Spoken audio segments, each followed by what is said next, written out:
I'm in the mood. I'm feeling rude. I'm feeling hot. I want to run. The feeling exciting. So darling, let's do something. I wanna rub my body on your body.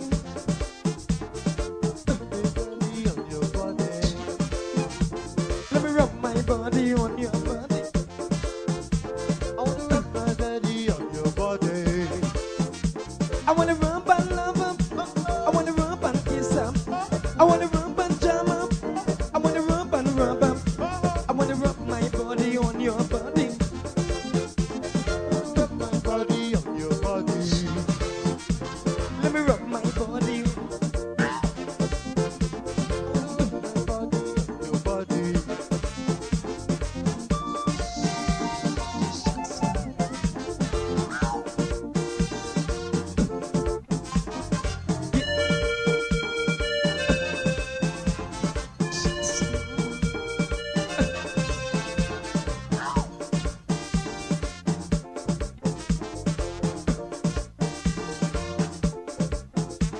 I just get paid. I want to play. The vibes is right. I wanna hug up tight. No time to waste. I wanna work my ways. So come on, babes. Give me a taste. I wanna rub my body on your body. I wanna rub my body on your body. Let me rub my body on your body. I wanna rub my body on your body. I wanna rub and love up. I wanna rub and kiss up. I wanna rub and jam up. I wanna rub and rub up. I wanna rub my body on your body. I wanna rub my body on your body. Let me rub my body on your body. I wanna rub my body on your body.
Hello, this is attorney Shellen Washington, owner and founder of the Washington Law Firm located at 455 Utica Avenue in Brooklyn, New York.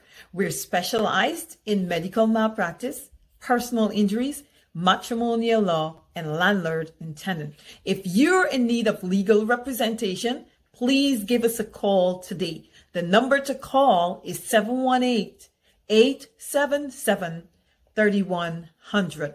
Consultation is free at no cost to you, so call us today to see if we can be of any assistance to your legal needs.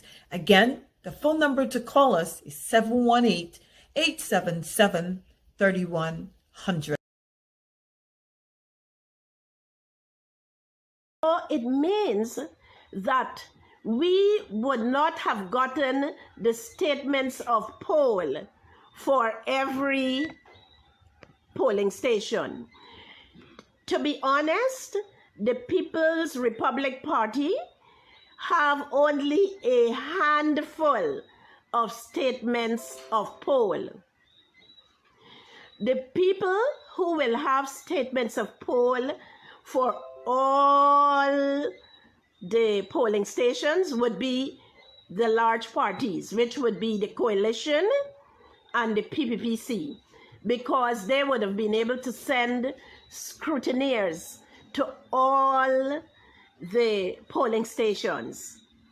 So let me say that that verification process that we are hoping GCOM will have to return to complete. Mr. Secretary. Hi. Is the State Department currently preparing to engage with the Biden transition team? And if not, at what point does a delay hamper a smooth transition or pose a risk to national security? There will be a smooth transition to a second Trump administration. Right? We're ready. The world is watching what's taking place here. We're going to count all the votes. When the process is complete, there'll be electors selected. There's a process. The Constitution lays it out pretty clearly. The world should have every confidence that the transition necessary to make sure that the State Department is functional today, successful today, and successful with the president who's in office on January 20th, mid-afternoon, will also be successful. I went through a transition on the front, and I've been on the other side of this. I'm very confident that we will do all the things that are necessary to make sure that the government, the United States government, will continue to perform its national security function as we go forward. So you believe there's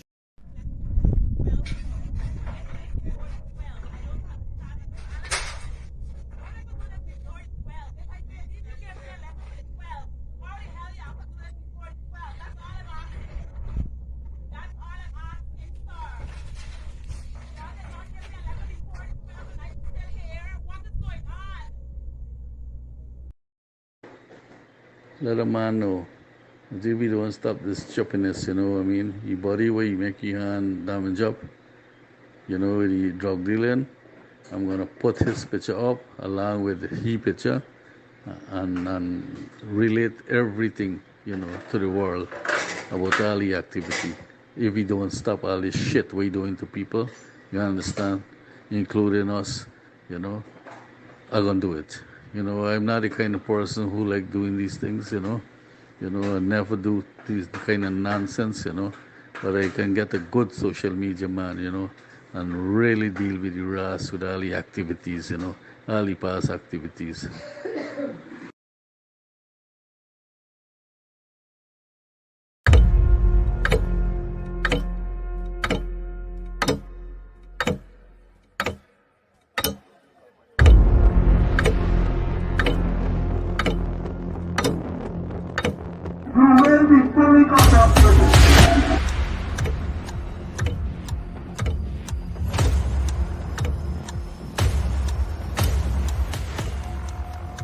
Mr. Watts, he's armed himself shots. Shots, watch it, tear gas. Live rounds. Also, I can see that.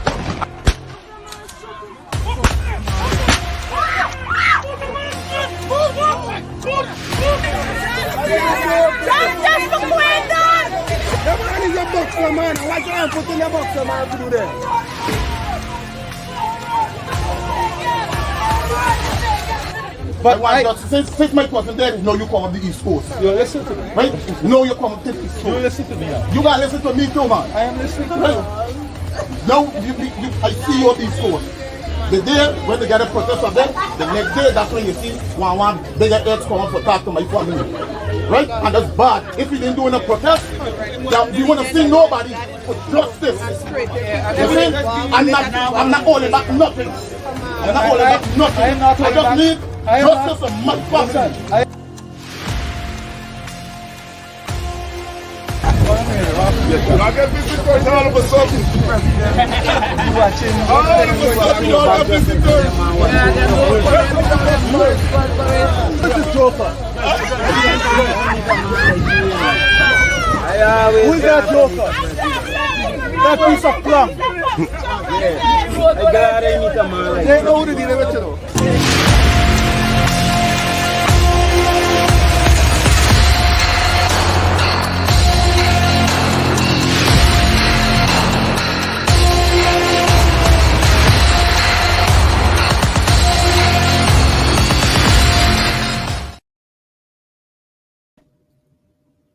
Well, it's 12 minutes after 9 o'clock. Let's get ready to rock and roll right here on 107.1 FM.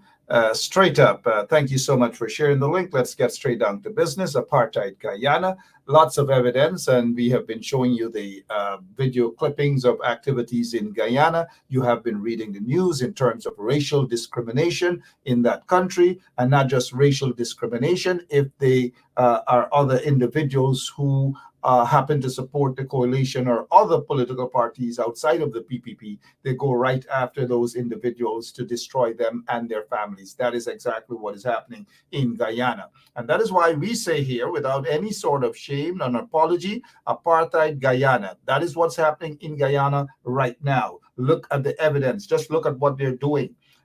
Every single day we see it. What more do you guys need? Discrimination across the board. Persons of African descent, businessmen, and women are being discriminated against by the PPP.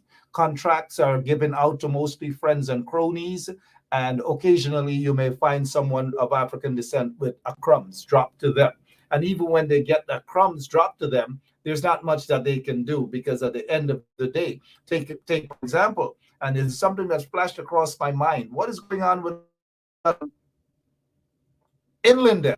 I don't know. Those guys were up and they were very vociferous, running around saying, look what the PPP is doing and the PPP is better. And these are guys that I would consider basically flat-foot hustlers out there in Linden, right? Not to say that Linden is the only place with flat-foot hustlers, mind you, right?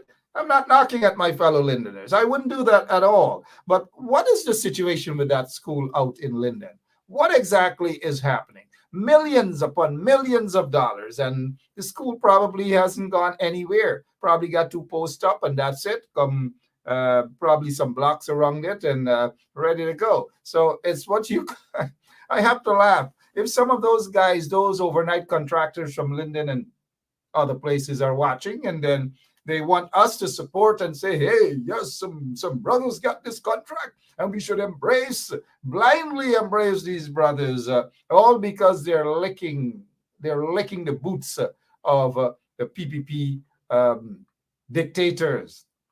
And whenever they get crumbs, they're comfortable with that, right? When they get their crumbs, they find every justifiable reason to tell you that you can be getting crumbs too. And look at what the PPP is doing compared to what, look, we never get nothing from UPNO. That's what they cry, they complain, we never get nothing from. And sometimes when they talk, it's like some of them, like they just drank a whole mug of Senapad or salts. We never get nothing. But let me tell you something. You think, look. Right now, I can pick up before I call them. Minister Joe, you gonna do this road in Linden? Yeah. And you see, when Abner was in office, you think I could pick up the phone like this and call David Patterson? David Patterson ain't get time with me. David Patterson will knock me with the gold band. Right? Hold on, let me call this up. Hi, Bishop Edgel. Yeah. The lady said when you come back and pick up your stuff, your runway tonight. You see? No, that's exactly how they operate, and they want people to feel guilty. And these are the people, call them out. Kashif and Shanghai, good evening to you guys. How are you guys doing? Oh, well, as well. Okay. What's going on with that school, guys? What's happening with that school? And I know they're going to rush. They're going to call each other and say, you see what happened? You see what happened? We just pull each other down, you know. You see how we pulling each other down? Eh? You see how we pulling each other down? Those guys are something else, man. Not just them, but folks like them are something else. How is school going? And then they want us to embrace them and their silly narratives, right? This time they're hustlers. Look at what Kashif said not so long ago. Kashif, what's going on, man? Here, Kashif here. It is so sad to see people trying so desperately to defend the horrors of 1964 and 1992. I lived through it, so I can talk clearly about it. Why can't people be honest and call a effing spade a effing spade? Well, Kashif, what exactly is that effing spade?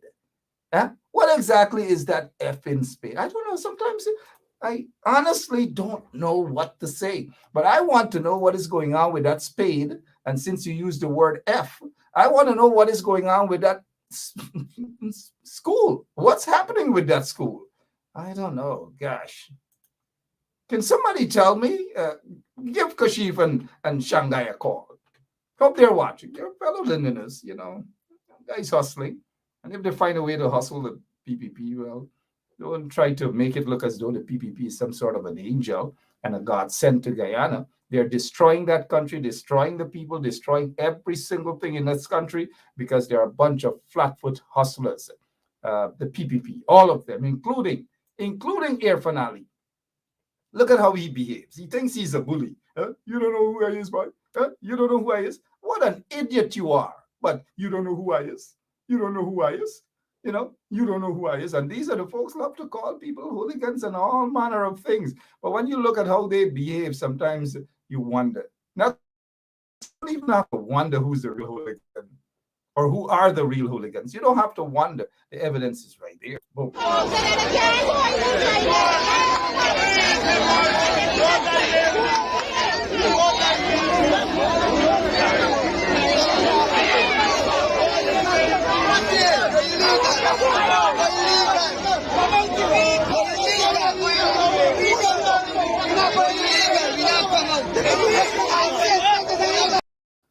Big strapping, big guts bully. That's what he is. And bully for who? Soft pup. You know, like back in the days. I'm going to ask J.R. Crawford when he comes on if he remember Rice Pop. That's Irfan, Rice Pop. You just, you know, like there's a commercial when you push something and I can't remember dough or something like that. When you push your finger in the belly, he's like, that's Irfan Ali. That's them, a bunch of bluff, a bunch of babies, you know. Giving out the wealth of the country to their friends and their cronies, corrupting the country at every level, from the judiciary to the executive branch, you name it, the business community, all level, all manner of corruption. And then there's another thing. And I want to say namaste, namaskar to our Hindu brothers and sisters who are feeling the squeeze. They're feeling it against by the Irfan Ali's administration, where contracts are given to Irfan's clique, you know, folks within the CIOG. And it is something that is happening in Guyana. They're trying to cover it up, but there's this little friction between Hindus and Muslims, and it's caused by Irfan Ali. He is causing this problem because they have a lot of Hindu brothers and sisters in other parts of Guyana feel that when Irfan talks to them, he talks down to them, he yells at them, he insults them, but he dare not would do that to his fellow Muslim, that he goes and he greets them in peace. Assalamu alaikum, wa alaikum assalam, bismillahirrahmanirrahim, alhamdulillah, and these sort of things. But when he goes into the Hindu community, the Hindus feel that he insults them and he treats them as though they're like nobody. He doesn't greet them properly, like namaste, namaskar, and all these different things, sitaram, ram. He doesn't do these sort of things, and people are watching. And then when the bulk of contracts go out to his friends and his circle, you know the guys, them, like that one guy, Mohammed, got $1 billion or something like that, over $1 billion to fire station, and they're suddenly getting all the contracts, and the people are watching. Don't be fooled with the crumbs that people put in envelopes and they hand out and they give out this and that and whatever. Don't be fooled by those crumbs. Do not be fooled. People want justice. People want fairness in the damn country. And we're not seeing justice. We're not seeing fairness. This lady is in jail, but the niece of a minister is out of jail. This lady got less amount of cocaine, I believe, mind you, compared to the niece of that minister, who is not in jail. I don't think she ever spent one day in jail, but this woman here, story is very complicated. That is why, guys, do not jump the gun. Do not rush to condemn people unless you understand the true nature of what really transpired. Then again, look, we have the crime chief. Good evening to you, Mr. Crime Chief. He is the lucky man. He got all of his charges withdrawn by the DPP. By the DPP. I don't know. Anyways, the Guyana National Broadcast Authority seems to be after some of us, and I'm wondering why. It couldn't be because we're not taking any side with anybody. It couldn't possibly be that. Good evening, Mr. Crime Chief again. Whoever's the chairperson of the Guyana National Broadcast Authority, I hope that they're going to dispense whatever it is, their duties with fairness across the board. And you guys where I'm getting at, right? Happens to be the chairman of the Guyana National Broadcast Authority. Can someone tell me who the chairwoman is? Okay, let me just be quiet and let me see what else we can talk about quickly before we bring J.R. Crawford on to be with us. Look what's happening here in Washington, D.C. This guy, IDB, the Interdevelopment Bank directors vote unanimously. Well, you know that word unanimously. Irfan Ali can't pronounce it. He might say unanimously, unanimously, Irfan, unanimously. He will fumble on that unanimously. Anyways, this guy, Clever Caron, he's, the controversy when he was actually appointed and there was some jiggery pokery, mind you. I'd be very slow in pronouncing the last word. Jiggery pokery under the Trump administration, and Guyana voted for this guy. Yeah, Guyana voted for this guy. And that was the one vote that they needed. And Guyana voted, but then again, he got into some sort of problems, allegations that he's sleeping with someone of his junior staff. I don't know, sleeping with his junior staff in Guyana. That seemed to be the norm, whether it's at UG or wherever. Some lecturers have been accused of doing that, or probably even worse. But this guy has allegedly slept with a junior rank, and that is what they're after him. If that was the case, a lot of guys would have been fired from their jobs in Guyana. But good riddance, this guy has got to go.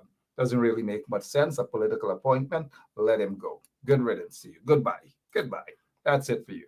All right, so what else is happening in your neck of the woods? Should we go straight over to Mr. J.R. Crawford? But before we do, still nothing yet in this case. Azardine Mohammed is going around as though nothing has happened. The police have not pulled him in for fitness to question him, to say, hey, what do you know about this situation? And nobody's saying that he's guilty of anything at all. At least we're not saying that on 107.1 FM. We're not saying that he's guilty, but we are looking at how the police is treating this matter. They have not pulled his security guard in. Mark Richmond, nothing at all. And they believe that everything should be swept under the rug, and that's it.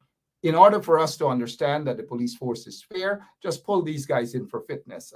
Everything seemed to be dying down. Mohammed seemed to be happy. He's driving around. I hope he's not using police sirens or police cars to escort, because as a taxpayer of Guyana, I don't want to see my taxpayers' dollars being spent for these ridiculous things, escorting businessmen and businesswomen around the place. If that is the case, well, then it ought to stop immediately. It ought to stop. Story done. So Bascom still no protection from the state. They're still there. He is left open in wide midfield. Irfan Ali just doesn't give a damn about him. And so there is no police or witness protection for him at all. Maybe if it was his friends, Irfan Ali friends, then he would have been giving them all the sort of support that they need. But then again, look at this guy Azardine. Look at his hair texture, and look at Bascom. And then when you look at the two of them, understand why we say Guyana is where it is today, an apartheid state. Now we get J.R. Crawford to come in, and we'll get a few comments from Mr. Crawford. I wonder, is our operator there? Is Mr. Crawford ready? Are we seeing him? Is he there? Is he ready? Because we want to make sure when we bring him on on the camera, he's presented properly, not he shut out the pans and stuff, because where I a teacher, he can't come in my classroom like that at all. So we got three gentlemen here this evening. Three of them we got this evening. One is Wayne Caesar. The other one is J.R. Crawford, all the way on the current team. And the other guy, Wayne Caesar, all the way somewhere in North America. Let's welcome the two gentlemen. Good evening, sir. Good evening. Yep, if you guys can give us a wake-up kind of good evening. Yeah. All singing like Sam Hines. Oh, if I want you guys to sing like Sam Hines, I will invite Sam Hines himself on the show. Good evening, gentlemen. Yeah, hi, Mark. Pleasant good evening to you. Also, a pleasant good evening to the audience, the listening audience. I'm typically always a part of the audience, so it's just good to be out here with you guys tonight. Yeah, Wayne Caesar is always a part of the audience. He doesn't give up. He's with us every night religiously. J.R. Crawford always ready to go. CJR just rush iron his t-shirt and he's ready to go. Quarantine style. That's how we move, right? J.R., how are you doing, sir? Good night, good night. So far, so good. Absolutely good. Glad to have you on board with us again this evening. We got a couple of things to talk about, but let's get to Wayne Caesar. Good evening, Wayne. What's happening? Give us just a brief background, other than you're always in the audience and you fighting and you want to see betterment in Guyana and so forth and so on. Briefly, give us a background, a slightly background as to who Wayne Caesar is and which part of Guyana you're from, sir. Okay, so again, good evening, everyone. So, Mark, I am Guyanese born. You know, I spent time in Lodge, I spent time in Pleasance, Golden Grove, you know, so I've been around a bit. I'm a public accountant here in the States, a Big Four accountant, and I love my country, man, and I'm seeing the plight of the people in Guyana, you know, and it really bothers me, you know. So you see the plight of the people and it really bothers you and so Yes. forth, and so you hear kind of like a vox populi. And I hope that the so-called Minister of Social Services wouldn't want to repeat that Latin term. Vox populi, the voice of the people. You're here to talk about what are some of the things bothering you. And when you see that Guyana is being described as an apartheid state, do you believe that? And if so, why, sir? Well, you know, Mark, it takes me some time, you know, to really go through, you know, what's said. You know, I have to really go through it and really kind of look at the evidence that's out there, and then I would formulate my opinion, right? So it took me some time. The word has been out there for some time, and I've been watching the government and watching the movements of the government, you know, and I would definitely agree now that Guyana is an apartheid state. Definitely. All right. When we look at young, especially, and I'll say this, especially young Afro-Guyanese that has a business plan, that cannot even go into the bank and get a loan, you know, that speaks volumes. You know, what hope can a young Afro-Guyanese have in Guyana under this government? What is this government actually doing for Afro-Guyanese in Guyana?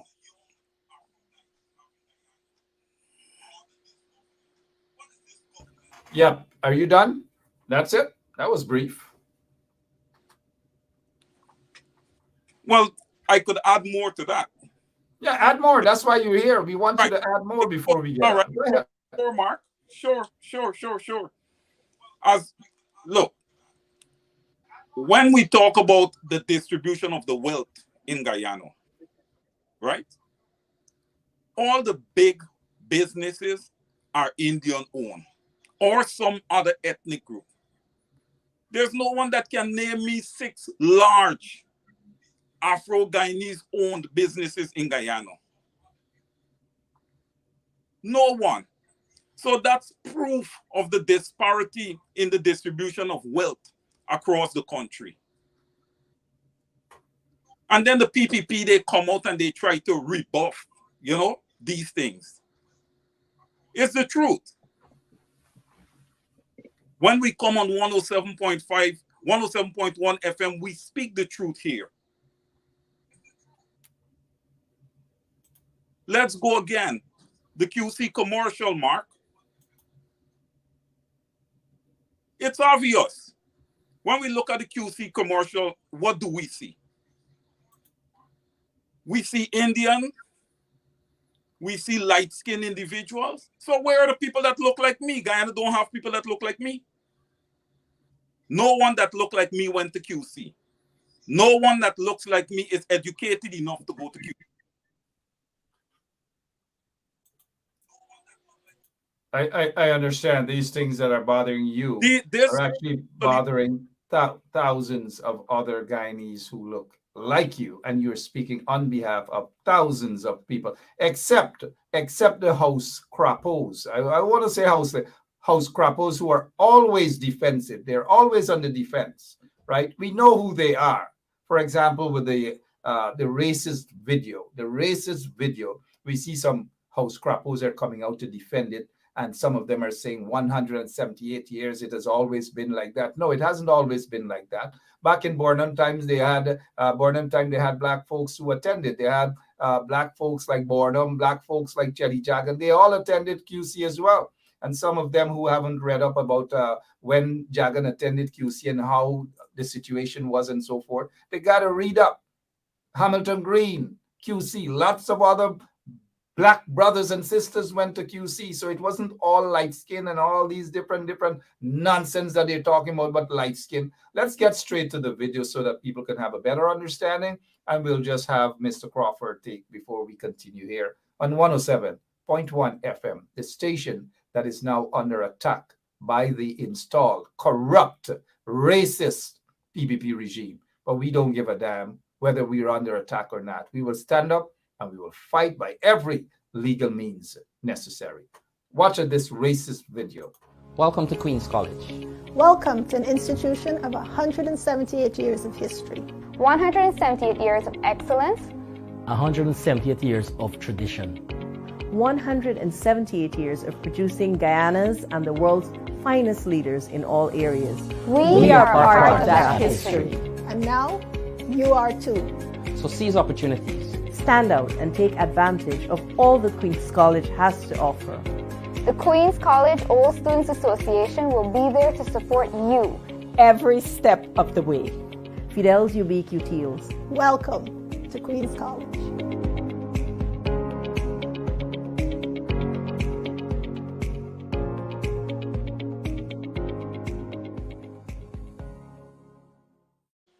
Even her Latin is wrong. All right, look, just quickly, 107.1 FM. I did say that it's under attack by the PPP regime. It was expected, but we are not.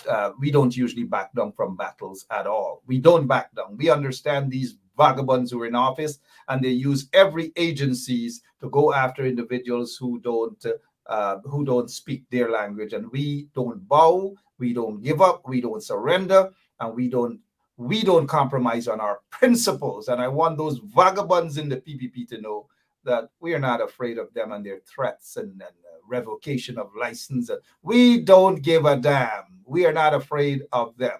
And I'll say this publicly. So if they're watching, they should know. I'll see them soon. But Mr. Crawford, here goes you. What's happening? Apartheid Guyana. You heard what Mr. Caesar has to say. Your take, sir. Well, good night again, everyone. Yep, good evening. It is clear when you look at as Mr. Caesar pointed out, the distribution of wealth, we are not seeing an even playing field. And there is no need for such a behavior where one group is ahead of the other. And, they're afforded the opportunities. We're just 750,000 people. What is so hard for all of us to be taken care of? The Constitution guarantees a fair share to every citizen. So here we are seeing a discriminatory behavior, and the operation is like it's a normal behavior. That's not the right thing to do. Under the very Forbes Burnham that they love to chastise, everyone was afforded the opportunity from nursery to university, free of charge. He never put up any barriers for one ethnic group to be ahead of the other. Whoever wanted to educate themselves had the opportunity. Why has it changed? it's not, rocket science. You're seeing where a particular group is given an opportunity more than the others. And, the other groups have to fight. This is not what our Constitution says. So what they're doing now on this commercial there, it's a slap in the face to us nationally and internationally to see that leaders of a country, you're going about promoting certain ethnicity over the rest of the other ethnicities that are in this country. These are things that we must guard against. We must stand up and talk out about it. We have an opposition. Mr. Crawford, it's these times, these days that we need a vibrant leadership of the opposition. We're not seeing that vibrancy at all. And we've got to. Well, I was just about to touch on that point. 1 second. We are not seeing that vibrancy at all. It is as though they just get up, they see some press release, say something, and they're gone. They're not putting up the real fight, because remember, it was R.B. Norton fight, and they can this and that. And as soon as he goes in there, it's like, you know that song from Up the Quarantine, when we and then, I'm not equating the opposition leader to a DOG, certainly not. But as soon as you holler up on it, and when he got into office, that's exactly what has happened. He simmered down completely. Appears not to be the fighter that he was during the run up to the elections, to the leadership of the party, and all these promises and fighting and boots on the ground, and they're going to do this. Look at how many things the PPP getting away with. Dividing Guyana, apartheid Guyana, racial discrimination. People are upset every single day, and the fighting spirit is not there from the leadership of the opposition. Mr. Caesar, do you agree with that or not? Feel free to disagree with me, gentlemen. It's okay. Okay, so Mark, I would want to say that I agree with you 100% on that statement. The PPP will continue to trample on the Constitution and trample on the people of Guyana because there is no resistance. All right, resistance is needed. If you can do something and you can get away with it, and there is no resistance, of course you're going to continue to do it, right? Of course. I mean, I thought it was a rhetorical question. If there's no resistance, they're going to continue to do it. Take, for example, you guys are seasoned them with tongue guys, man. We are country guys. We know about mongoose. When you get a chicken, you pen mongoose come, and if the mongoose feel that he could carry a chicken and all kind of thing every day, until when you strap your bun to them, they don't come back no more. Right? And so the PPP, I'm not equating them to mongoose and bunning them at all. I'm not saying that, because you know how they're quick to run and misinterpret people say, is that they have gotten away with so much. And I agree with you, Mr. Caesar. So much they have gotten away with, and no resistance at all from the opposition. None whatsoever. Crawford? Mark, there's a couple of things that I want to point out on this topic. The lack of aggression from the collective coalition team, and also in the decade of African recognition, this is what we're seeing. While around the world, you're seeing people are making amends for the wrongdoings to Black people. But here in Guyana, we are not seeing that same trend. Our opposition, you don't see a combined opposition press conference.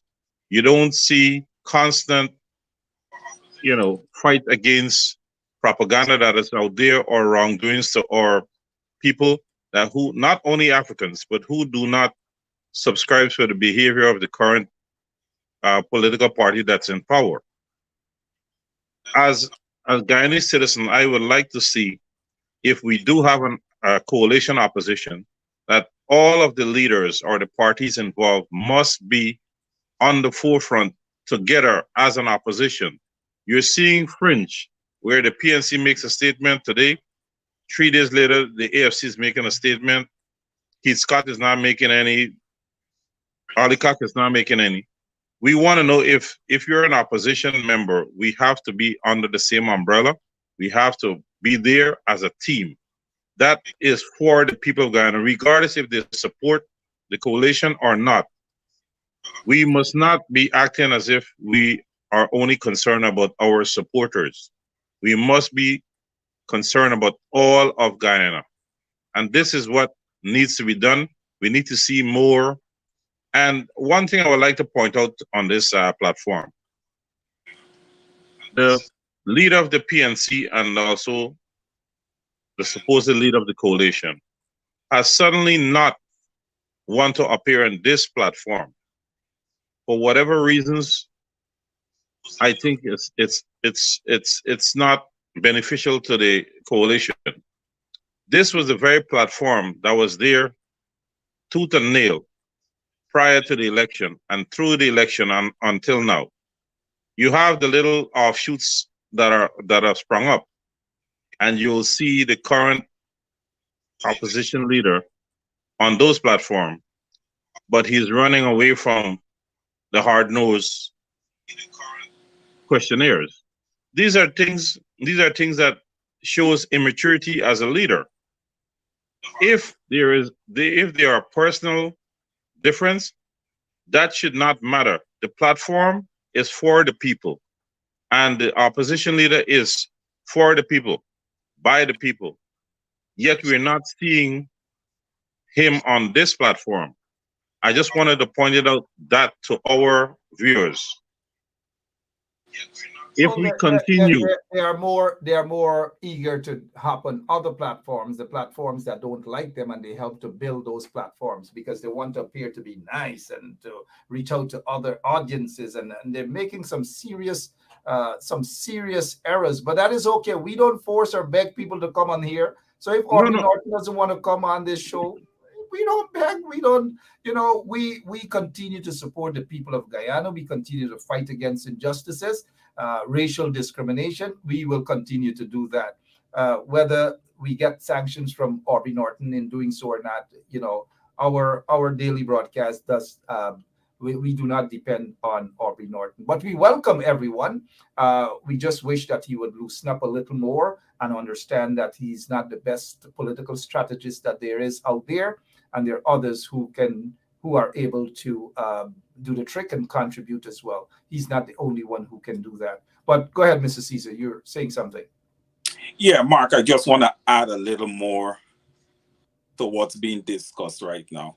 We talk about the opposition and their strength. So when the opposition goes to parliament, they're representing, I would say, the other half of the country. Because I would say the government have half of the country and the opposition have the other half. Right? No, there's no government in Guyana. Keep saying we don't recognize them on this platform. There's no government. There's an installed regime, a corrupt, racist installed regime. We don't give them absolutely no credit here at all. And we are not going to legitimize them. It's a corrupt installed regime. Okay. Folks are entitled to their opinion. So I just want to let people know that I don't support that notion that we have a government in Guyana. We have an installed regime that is corrupt and racist at every level. But go ahead, Mr. I stand corrected on that, Mark. Yeah. And I agree with that. Because there's no proof that the PPP actually won the elections. All right. So if there's no proof that they won the election, then they were installed. And the people who installed them, they know themselves. And they're all complicit with what's going on in Guyana. But anyhow, let me stick on topic here. Great. Yeah, right? Thank you. Yes. So we have a opposition that's representing the other half of the country. I know we always call on the opposition to step up, and they're not showing enough resistance. I agree with that.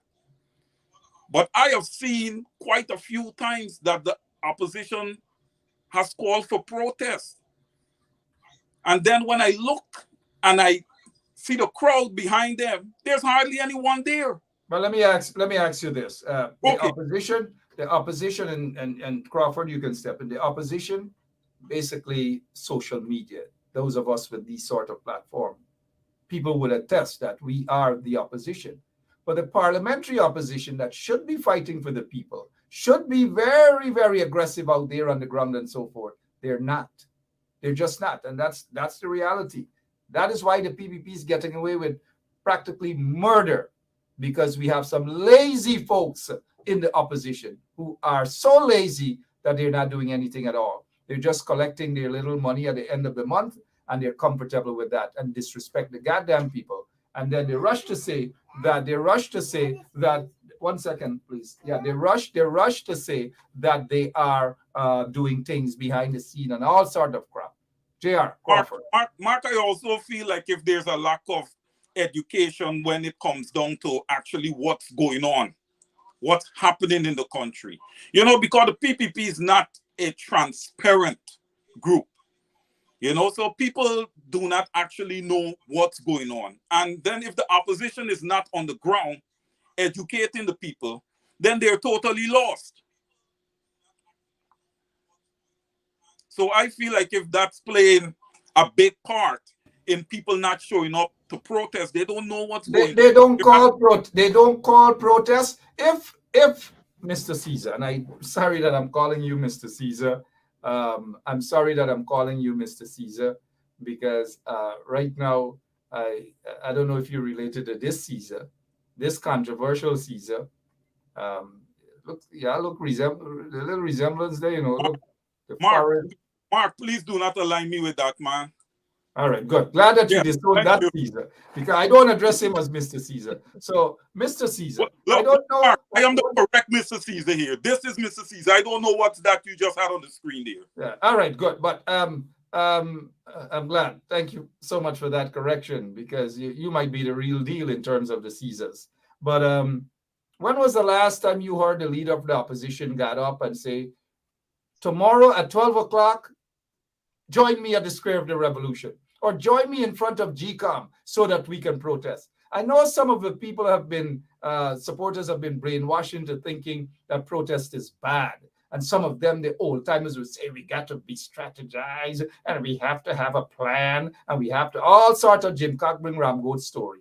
They haven't called. When was the last time, JR, you heard the opposition call for a protest? When? The only thing I see is some efforts from the WPA at GCOM recently, I think 5-6 days. But one of the reasons, a couple of people doing it, not the opposition. The opposition, basically, they're fooling the people. They don't want no protest. I don't know what somebody probably whispered in the ears that they're going to take them and put them in the office, and it doesn't happen. And so while they sit down and they're doing nothing, most of the protests, the little protests out there, they were actually generated by the people. And some of these MPs and the leader of the opposition, they just torn up a quick photo up and they gone their way. That is the reality. They've got to change their action if they really want change in that country. Otherwise, you know what? Can't eat their dinner. Go ahead, guys. Mark, one of the detrimental thing, it's not having the ground team reach out to the supporters of the coalition. If you don't have strength in the little groups that makes up the delegates, you're going to have a lot of problems. And we are not seeing the effort to mobilize. People are always complaining that the PPP are always traveling around the country. They are always reaching out to their bases. The coalition, on the other hand, they are taking their supporters for granted. Now, a lot of people may dislike this platform, but a few of us here that comes on here, we will call it as we see it. Yes, everybody is happy when you're hitting the PPP, but if we can't point out our weaknesses on the coalition front, then we are just the same as no good. So those who are annoyed with us for calling the coalition out, or even the coalition leaders, they must understand, you have to be fair. If you're beating up the PPP for the wrongdoings to the country, and they themselves are not doing the right thing, they must be beaten up too. Not because we support them. It's a given that we'll give them a free pass. I just want to point that out. Now, coming back to the coalition and the efforts, I don't know what has gone wrong with the direction of the coalition team, We are not seeing the same focus as we had in the 2015 to 2020. Now we're seeing something that is totally lost, like a chicken running without its head.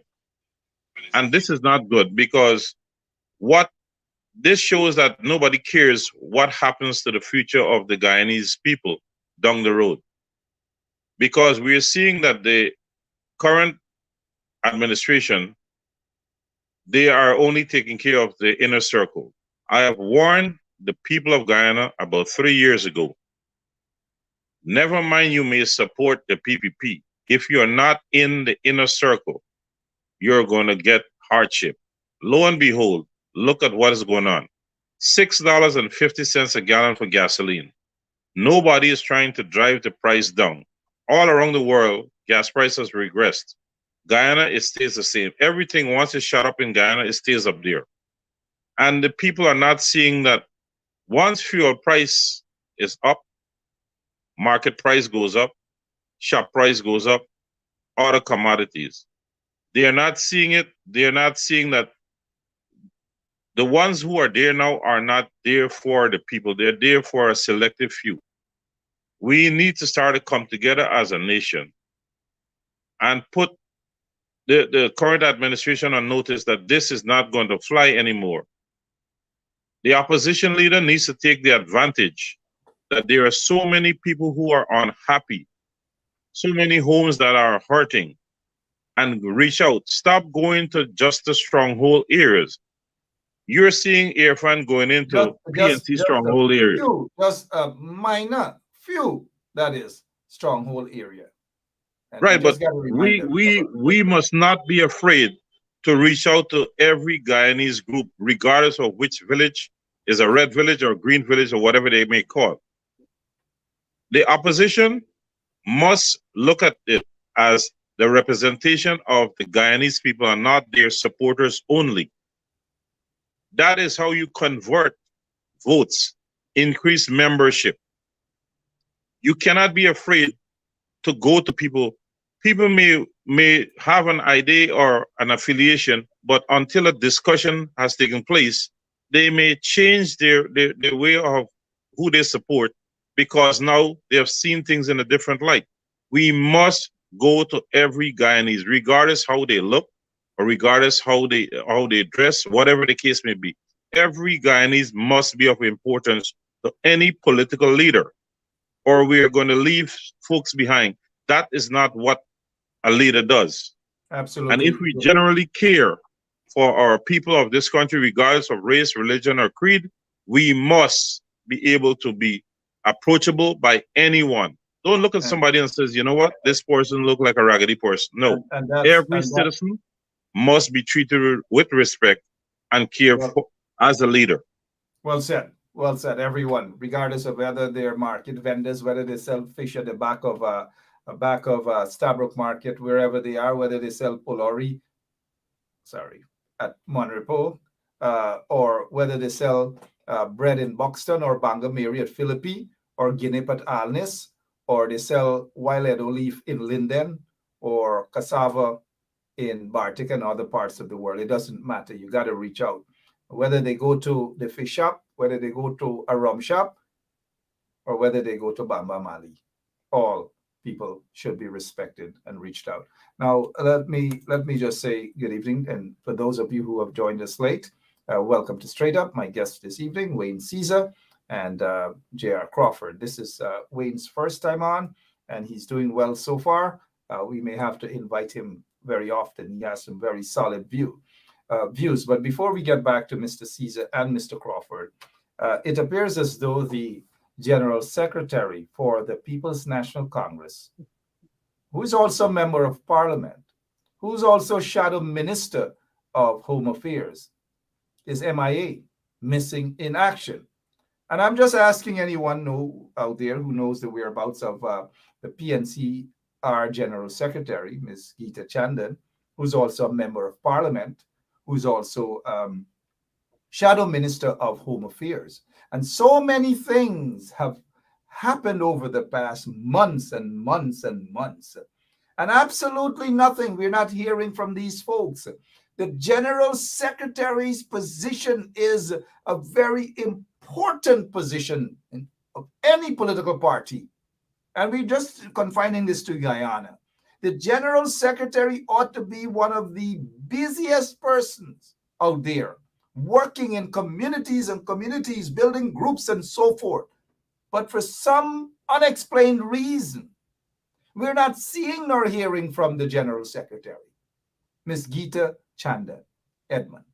If in fact that her heart is no longer in politics, if in fact she doesn't have the energy to continue being the General Secretary or the Shadow Minister of Home Affairs, and mind you, I want to make this point clear. I don't want anybody to feel that I'm singling out Geeta. Geeta is a friend of mine. We have been friends for many years. I respect her, I salute her, but her energy is just not there any longer in politics.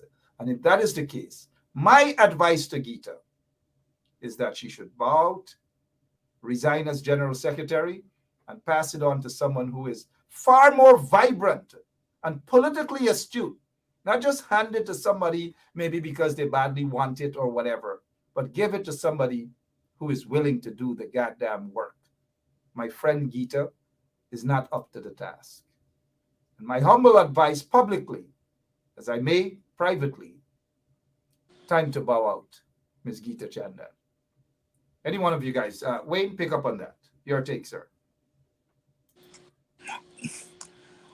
Well, Mark, I would agree with you that a person holding that portfolio should be politically astute.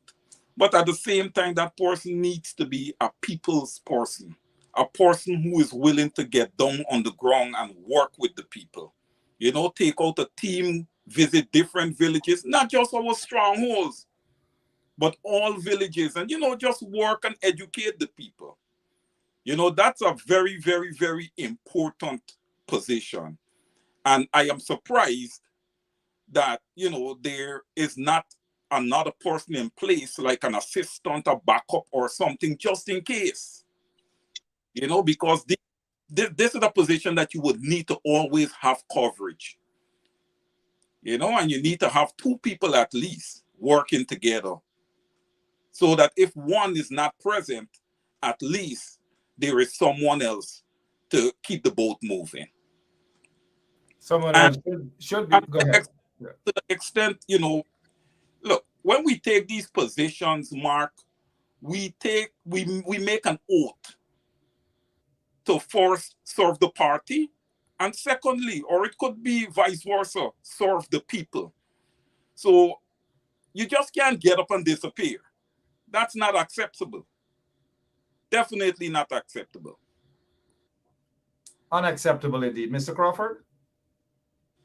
Is it time for a new General Secretary? Your take, sir. Yes, it is the time. I have nothing against Ms. Chandan, but at this juncture,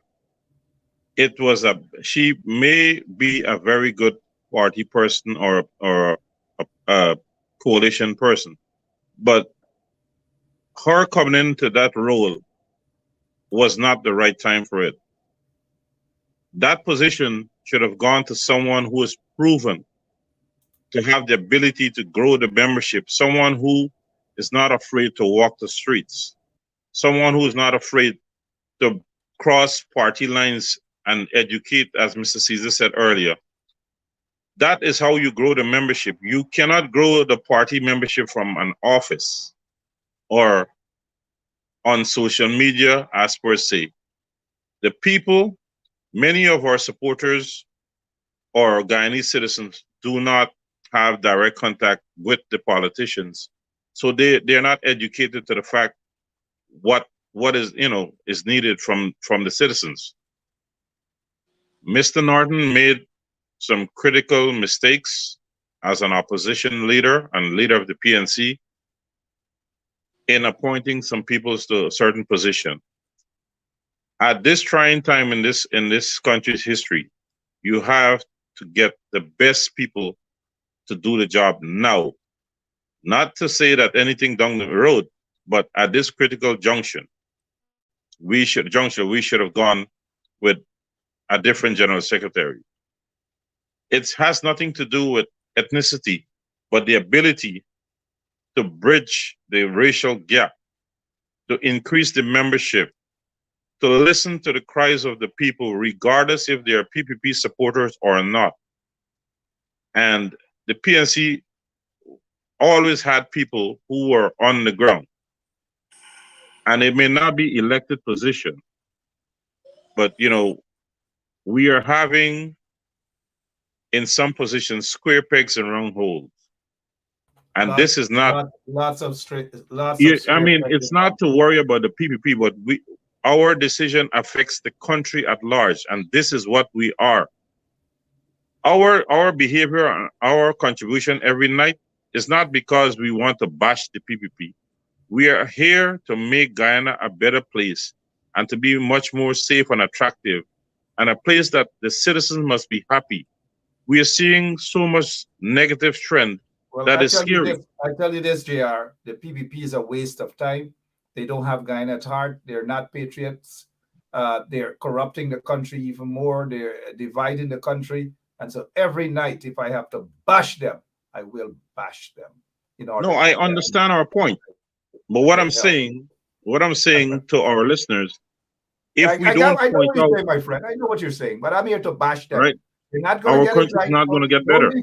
They're not going to ever get it right. These crop of leadership of Irfan and Jagdeo and these guys, they're not going to get it right. They need to be bashed. Go ahead. No, well, go ahead, Caesar. Before we get back to, I noticed Francine Cruz, whatever her name is, or his name, Francine Cruz, is saying the AFC rattlesnakes. Well, he said snacks. Francine said rattlesnacks. It could be correct, but that's okay. Are not joining with the APNU to carry out protests. They are all waiting to snake the APNU. They can't be trusted. This person is saying the AFC can't be trusted. Mr. Caesar, what were you going to say, sir? Sorry. No, I was just taking up with a comment just now. And Mark, I just want to respond to that comment by that individual there. Yeah, Francine. Yes. And I think earlier also a listener posted that a comment saying if you can't beat them, join them. Mm-hmm. And we need to be very, very careful within our opposition that there's not a few ministers or a few members of parliament, and I'm going to call it out, that are playing hanky-panky with the PPP. If you are, some of them are probably playing more than just hanky-panky. Right. You never know. I would strongly suggest you resign and stop taking the people money, because you're. Well, I don't think it's so much the money, but the fact that she cannot represent at this time, and this is someone that I know, someone that I respect, someone that I appreciate, but when it comes to the politics, when it comes to her vibrancy, it is just not there at all. And the time has come for her to peacefully and just call it a day and say, hey, she has had enough. This has nothing to do with anything else.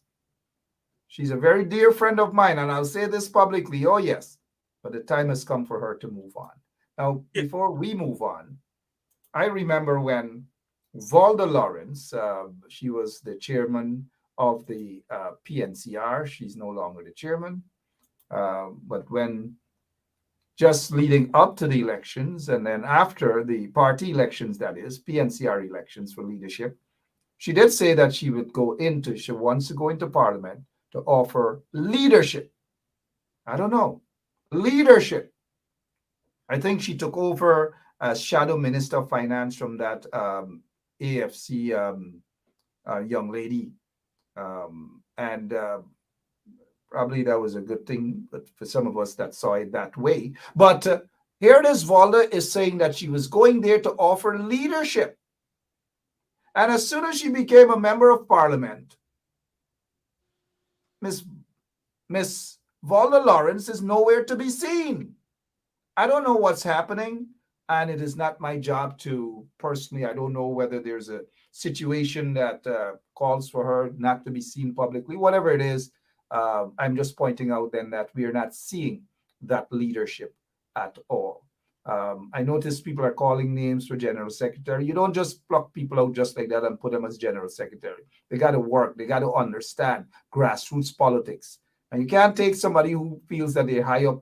And if our operator can just remove this, yeah, you can't just pluck somebody out of midair and feel that you just put them there as general secretary, especially those who don't believe in grassroots politics. The general secretary, the next general secretary of the PNCR, ought to be someone with grassroots strength and support that could go wrong, that build the party. That is what the general secretary is all about. So you don't pluck somebody out there. You don't pluck somebody who feel that they're highfalutin and they're up there and they're this, and you take them and put them as general secretary. It's going to be a waste of time, a complete waste of time. Oh, Mr. Crawford, we're looking at the time, but go ahead, sir. Mark, at this juncture, Mr. Norton needs to start to be inclusive with the other parties, regardless how small or how they are. Hold on a second. Hold on a second, Mr. Crawford. Stick a pin right there. I saw this comment here, and it's back on the screen. Where, Mark, they're asking me like if I'm supposed to know where Dr. Van West Charles is. But here's the problem I have, and I know Van West is your guy. But let me say this publicly.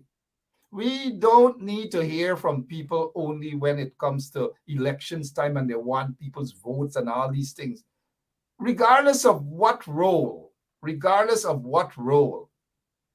these guys can play, they can be playing that without being elected into office.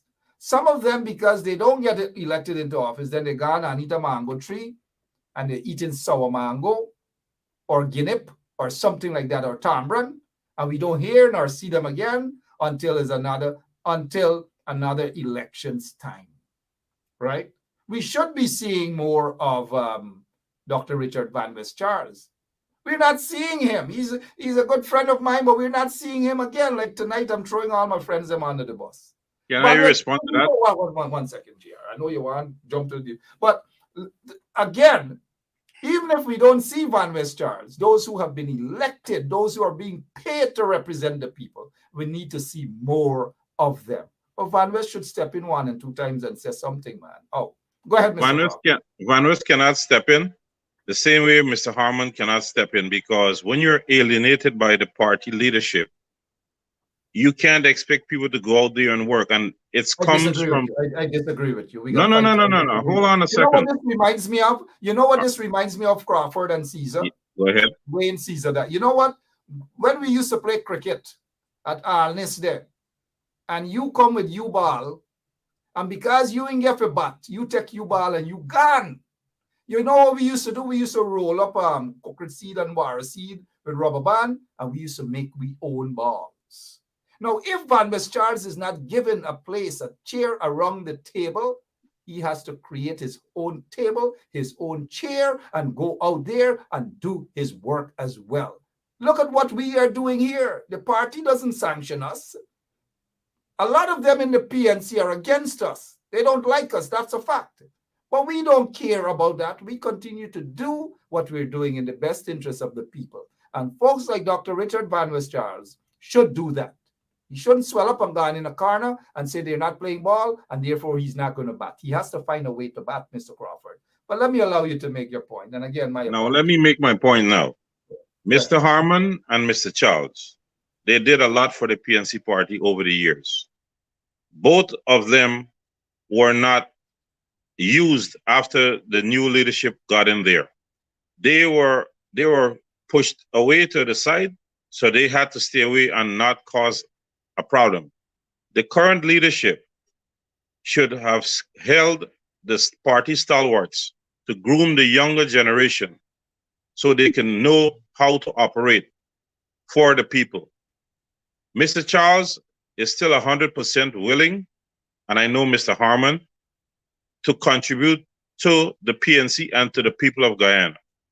Don't go out there and say that they run and hide in a corner. Let Mr. Crawford, let nobody and alienate you also. In politics, me and taking no Mr. alienation. Bishop, Nobody alienating me at all. we Whether do, it's Army North, whether it's Van West, nobody no, hold on. We alienating have me. an audience, right? People are running away with the wrong concept. I am saying that those two gentlemen, along with Bassett Williams and Hamilton Green, those were the people, Adam Harris, all those people were supposed to be a part of an inner circle, reaching out and making proper decisions to help the people of Guyana. You can't have a one-man army and things are not going good and you expect somebody to run in on the side. They're not going to do it. I am not here to defend and say that Dr. Charles or Mr. Harmon, should or shouldn't do more. They have done a lot for not today, for a long time. But if we have an inclusionary leadership and someone who would sit at the table and listen to people from the outside, not only party members, I agree with people you like yourself. I agree with you on that 100%. Inclusive. Good. People like Glenn Lau. Inclusivity. I agree with you. But you don't have people who are listening. Everybody knows how to do it. Somebody's labeled as a political scientist and you're not seeing the equation presented to the people of how you're going to have this end product. That is why the PPP are beating us, because we are not acting as a cohesive unit. I myself, we are being blamed for so many things just because we are being honest to our citizens of this country. I am sure if Mr. Charles and Mr. Harmon, Sharma Salman, those guys are approached, Jaipal Sharma, Basil Williams, if they're approached and they're being included, we will see a much more formidable opposition. But the current crop think they know it all. You imagine we are defending the coalition and we are hated so much by the coalition elected officials. Does that make sense? People are saying that, oh, we shouldn't say this and we shouldn't say that. Why are we going to come here and lie to the nation about the inability to govern or to increase membership and win an election? If you're looking, we're not seeing a weekly aggression towards hearing the petition. We have seen what happened to Mr. David Granger. It's the same thing happened to Van West Charles. The same thing happened to Joseph Harmon. So don't come and say that these guys run away. Inside the leadership, that is where the problem comes. And the PPP are taking advantage of this petty behavior. The picture should be the whole of Guyana and not the political party leadership. We can do more from standing afar than to get in the leadership help and cannot control anything. We are not seeing an international presence. We are not seeing the opposition working the ground, mobilizing all the groups that are associated with the party. How are we going to be strong? You want the tree to bear a lot of fruits, but you're not putting substance to the root. We cannot achieve the goal. The goal is to make Guyana a better place and a unified country. We are going to always be taken advantage of because of our divisive mentality. It's not only the PPP who are guilty of destroying this country. Why is it that the opposition leader is not on this particular platform, who has been fighting so much for the betterment of Guyana? We don't care about anything else. 1 second, Mr. Crawford. Like you have said, that there are many of them within the coalition who want people to praise them, put mala around the neck and these things, hug them and kiss them and talk nice things about them. But the minute you are constructively criticizing them, they get vexed, their bumps raised, they don't talk to you, they don't want to come. I'm not losing any sleep over that. They can stay as far away as they want to stay. It doesn't bother me. And look, over the years, I remain consistent in terms of in this struggle. I don't waver at all. Consistency is what matters, and longevity. I've been there long enough to know that those two go hand in hand, right? Consistency and longevity. And look at what Gary Greenidge is saying. But Mark was alienated from the team many times. Of course, they called me all sorts of names during the coalition. They said I was bitter because I didn't get no ministerial position. They said Lincoln Lewis was the same. David Hines was the same. And when we were trying to correct them, they used some of these same people who cussing Granger now and cussing this body now. They used to curse us because we used to try to correct them and say, hey, you guys are messing up. You need to take care of certain constituency. You need to take care of certain communities. You need to stop X, Y, and Z. And I'll give you two examples. Well, one for now. The cybercrime law. Personally wrote to the coalition and begged them, practically begged them not to pass that law, that it's going to come back. Were they to get out of office, it's going to come back to haunt them. And the people who will be targeted will be supporters of the coalition. Kemraj and those guys felt they know it all. They didn't want to listen. And so we're back to square one here again. But I disagree with you, though, Mr. Crawford, giving your opinions as to why guys like Harmon is quiet, guys like Dr. Richard Van West Charles is quiet, and Basil Williams, well, I don't know, he lost quite a few cases. I don't know if he's been injured by that, but whenever you talk to him, give him my prayers. Please tell him recover quickly. Lots of work needs to be done. But Mr. Caesar, what's going on? We're looking at the time, sir. What's happening? What next? Yeah, well, Mark, I would have been listening to you and JR. I do agree with JR to a point. But at the same time, somebody like Dr. Richard Van West Charles, his father-in-law is the founder of the largest party within the coalition. So whether or not he is included at the table or not, I don't think that dismisses him from actually getting some work done on the ground. He can build his own coalition of individuals and they can get work done on the ground for the party. He doesn't need Mr. Aubrey Norton, to give him guidance.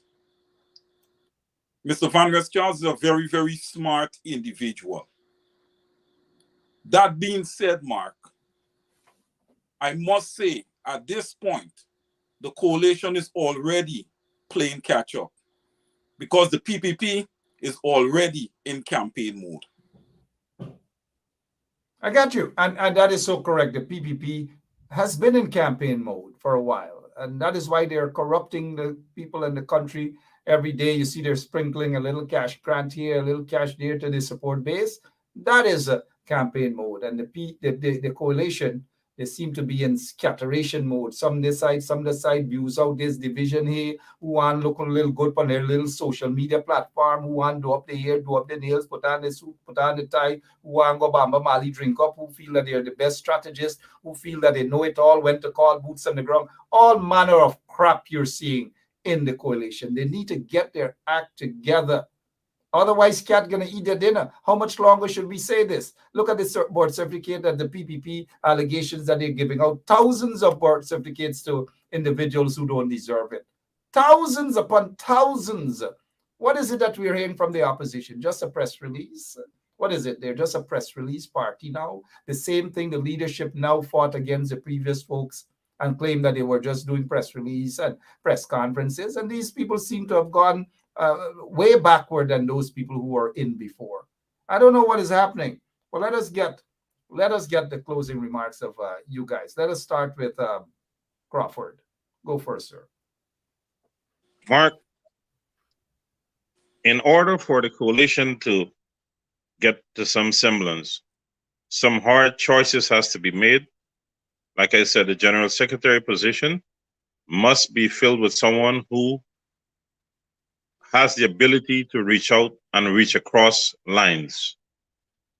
Also, they are stalwarts who are willing and who are able to improve the standard of the coalition right now. That the leader of the coalition needs to put his differences aside, reach out to these people who have been proven to be able. When the leadership of the coalition needs to get off of some high horse that he's on and he needs to reach out to people, whether he agrees with them totally or not. They need to put those differences aside, and they need to hold hands and work. All can play a part. Aubrey Norton doesn't know it all. Those MPs do not know it all. In fact, most of those MPs need help. They need guidance.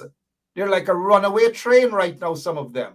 It's like it becomes like a superstar. Everybody's fighting to be a superstar. Everybody's fighting to have a Facebook show to look nice and sound nice, and they're running away from issues. Running on all sorts of Facebook shows is not politics. Taking your boots off, going on the ground, and reaching up and meeting the people all over the country. That is the sort of politics we need. Not them sweet buy and sweet girl politics that's only confined in Georgetown or on social media. Hell no. I'm not going to accept that. And whether they like it or not of what I say on this show, I don't care. I don't get up every morning hoping and praying that, oh, is the opposition MP gonna like me? Because they don't support me. They don't support this platform. They don't support this radio station. They don't. None of them do. And I just want to make this clear. None of them do. We operate a radio station, not a Facebook show, a radio station, 107.1 FM, and not a single one of them support 107.1 FM. But on the other hand, 107.1 FM has been there for all of them in the opposition, 100%, and we continue to be there, whether they like us or not. We know the bigger picture is the people, and standing up for the people who are being discriminated against by this corrupt, racist PPP regime. We will not relent. Your closing remarks, please, Mr. Caesar. Mark, before Mr. Caesar come on, I'm going to say something that a lot of people are going to get angry with. At this juncture, only Mr. David Granger was able to pull this train off the cliff. And don't be surprised in the next few months, you see some strange developments.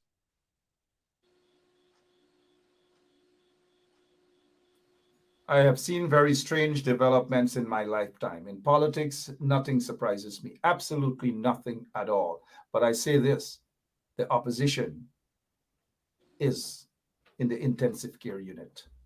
They need help. Mr. Caesar, your closing remarks, please. Sir. Mark, yes, and I'll make that a part of my closing remark. Mark, I totally agree with what you just said.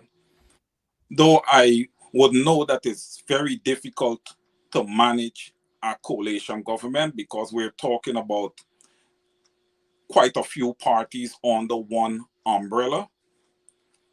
Coalition government is the future of Guyana.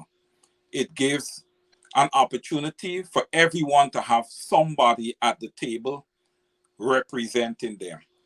That being said, at the present trajectory of our coalition opposition, there is no way that we can win an election in Guyana like this.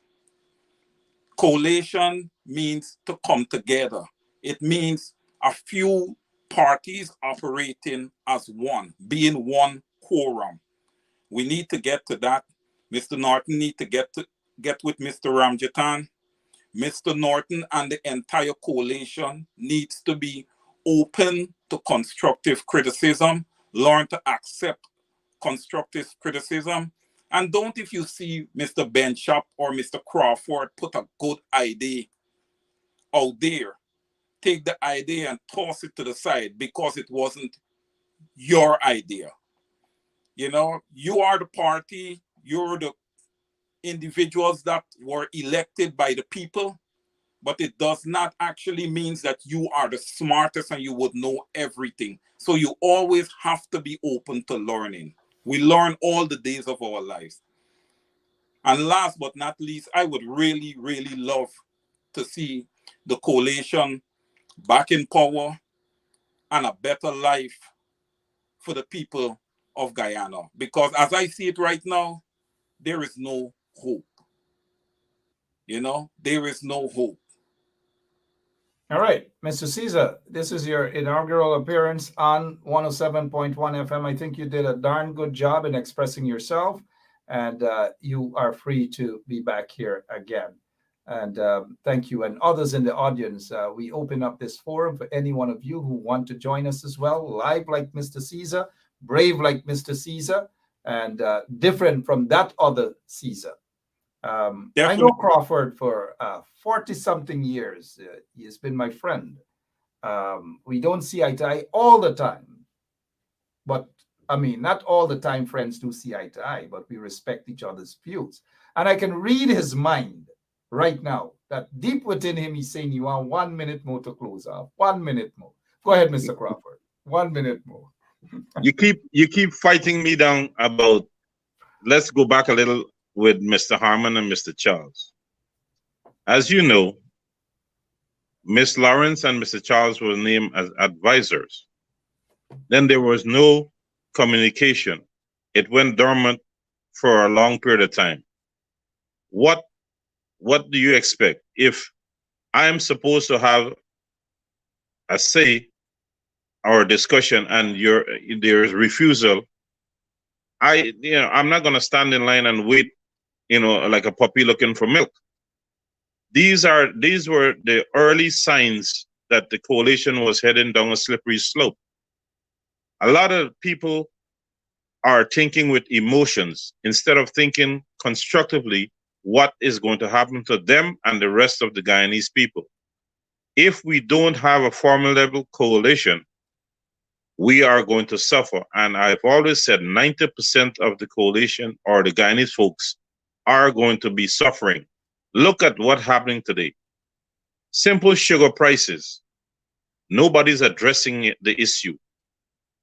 Gasoline prices. Nobody's addressing the issue. Look at the cost for farming.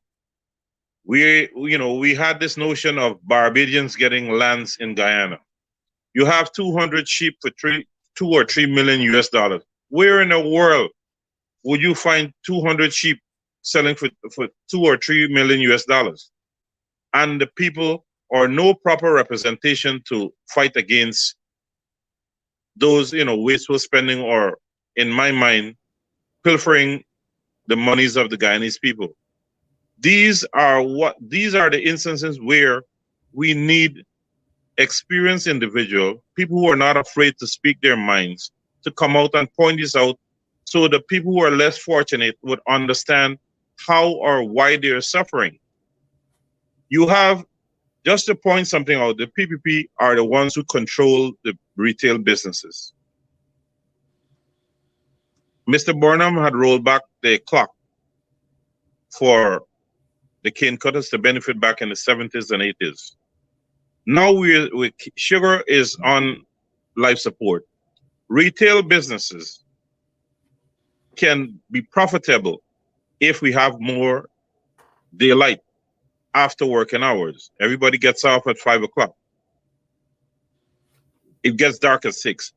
I have said it over and over. Why not carry the clock forward so we can have more time for our family, more time to do our shopping? These are ideas that would help the business. If you look at Florida, Florida is trying not to have daylight saving time because they're losing millions of dollars. Arizona do not change it because they would lose money. When you come out and you bring these ideas to elected officials, they seem that, hey, I am God, that they don't have to listen to the people. This is where a proper opposition. And it seems that the coalition has not learned anything from the way the PPP operates. When the PPP were in opposition and they wanted something, they would fight tooth and nail regardless of the method they were using. We are not seeing the same, vibrancy from our support group. Yeah. Got you. So this is what is hurting our nation. Mind you, we have manganese that's being shipped out by foreign nationals. We don't have control. We have diamonds. We don't know. We don't tell the nation. We don't fight to have gold deposits so we can strengthen our dollar down the road. These are things that the opposition needs to get bring to the forefront? Why is it that when you speak out or you bring ideas up, you're not taking away the glory from them, but they are there to represent us and our future generations. And here you are. When you speak out, you become the bad person. We really have to go. I'm not concerned about whether I'm the bad person or not. To hell with them. Neither am I. In the opposition who see us as the bad guys because we speak out. We want to see better sort of representation in the opposition. We do. We don't hate anybody personally, but get the hell out of your offices and do your job. Go out there and represent the people. If you're afraid of being locked up at Brickdown for a night or Camp Street for 6 months or whatever, then get out of politics. Don't represent the people because you are only pomposetting yourself, as the guys would say, and collecting monies under false pretense. We already know how corrupt the PPP is, and it's just that we just got to have a different way in dealing with the PPP. And we cannot deal with the PPP through press conferences and talking through some teleprompter and press releases. We just can't do that at all, or on Facebook.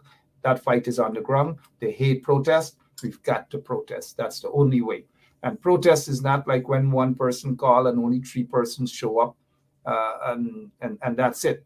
And then when others outside of the PNC call for protest, they feel as though that those people can't call for protest. They can only wait for the leadership of the party to call for protest and all manner of things because the leadership feel they know it all. It's time they get off their high horse. If not, just hand the leadership over to maybe who is it? We see there's a Florence, old lady that comments here. Just hand the leadership over to her. She seems to have more fire than the current leadership of the party. Sick and tired. Yes, that's me, Mark Benchop. Sick and tired. We need vibrancy, and maybe we will hear whether the party and who the party, if Gita resigns, and I think she should, then who is the next person? Don't choose another person because of ethnicity or because of whatever. Choose the other person because they're competent, they're qualified, and they're vibrant enough to go. They're people's persons to go in the communities and do the work that needs to be done. Enough of the pussyfooting. Stop the nonsense. Stop the Bamba Mali kind of mentality.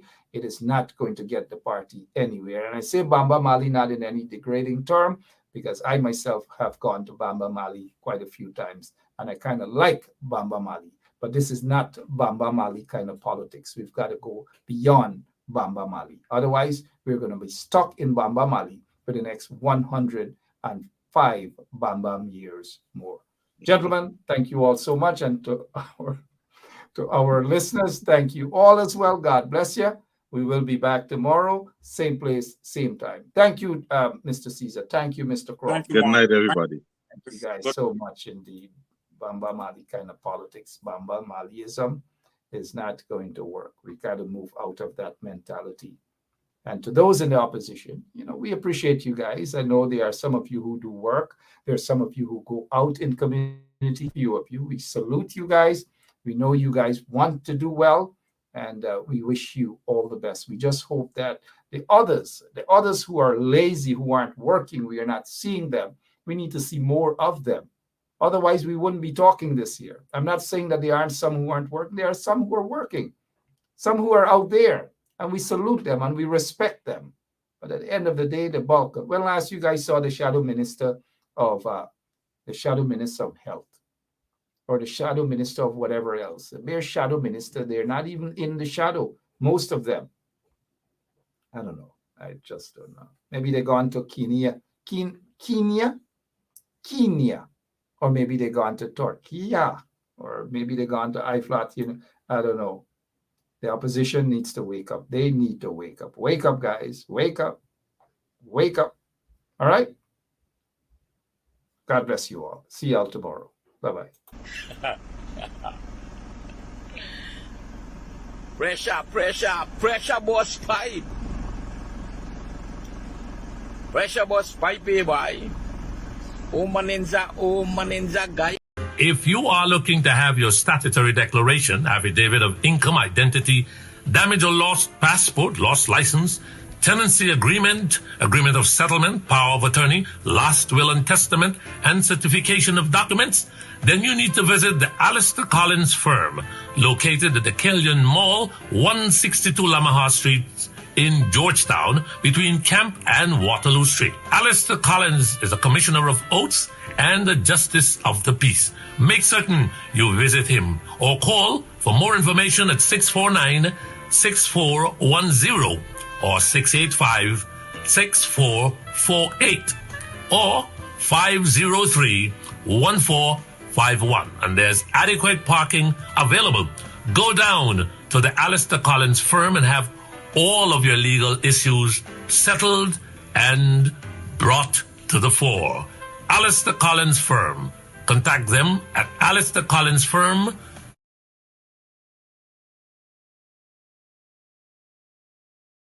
Hello, this is attorney Shellen Washington, owner and founder of the Washington Law Firm, located at 455 Utica Avenue in Brooklyn, New York.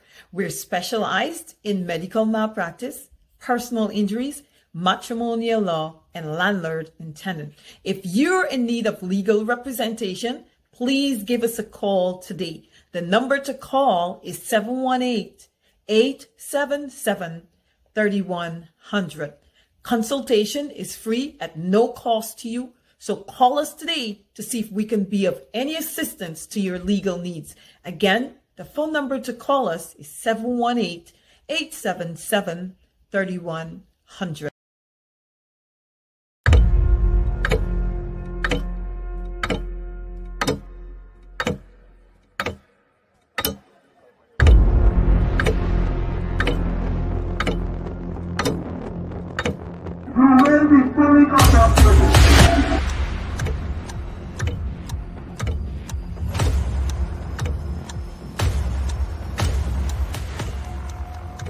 Mr. Watts, he's armed himself shots.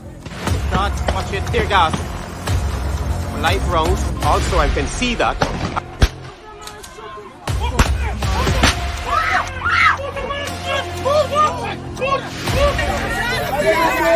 Just for Quentin! The man is a boxer, man. Why can't you put in a boxer, man, to do that?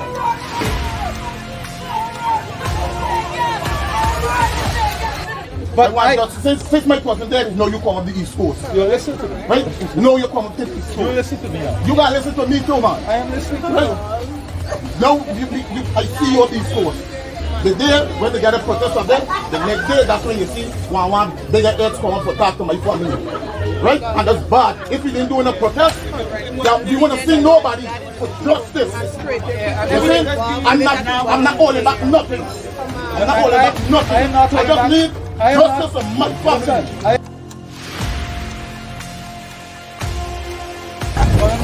I get visitors all of a sudden.